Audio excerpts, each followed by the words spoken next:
భద్రాచలం మిథిలా మండపంలో సీతారాముల కళ్యాణం ఎంతో వైభవంగా జరిగింది. కళ్యాణోత్సవానికి భారీ సంఖ్యలో భక్తులు హాజరైనారు. అర్చక స్వాములు మనకి ఆ మాంగళ్యాన్ని ధరింపజేస్తూ ఉన్నారు. అద్భుతమైనటువంటి మాంగళ్యం రామదాసు గారు తయారు చేయించినటువంటిది. ఇందాక మనం పచ్చల పథకాన్ని, చింతాకు పథకాన్ని, రామమాడను చూసినట్లుగానే ఇది కూడా అంత ప్రాచీనమైనటువంటి ఆ మాంగళ్యాన్ని, రామదాసు గారు తయారు చేయించినటువంటి మాంగళ్యాన్ని, 3 మాంగళ్యాలు కలిగినటువంటి మాంగళ్యాన్ని రామచంద్రమూర్తి సీతమ్మ వారి మెడలో వేస్తూ ఉన్నాడు. ఇది అద్భుతమైనటువంటి సన్నివేశం. మనందరి యొక్క భాగ్య విశేషం వలన ఇటువంటి ఒక గొప్ప సన్నివేశాన్ని మనం చూడగలుగుతూ ఉన్నాం. అందరికీ అన్ని వైపులా అర్చక స్వాములు ఆ మాంగళ్యాన్ని దర్శింపజేస్తున్నారు. అంతా కూడా సేవించండి.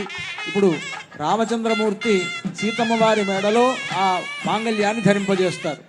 సుమంగళీరితి మంత్రేణ శ్రీ సీతా మహాలక్ష్మీదేవ్యాః కంఠే ఆచార్యః హరింధ్యాయన్ సమర్పయేత్.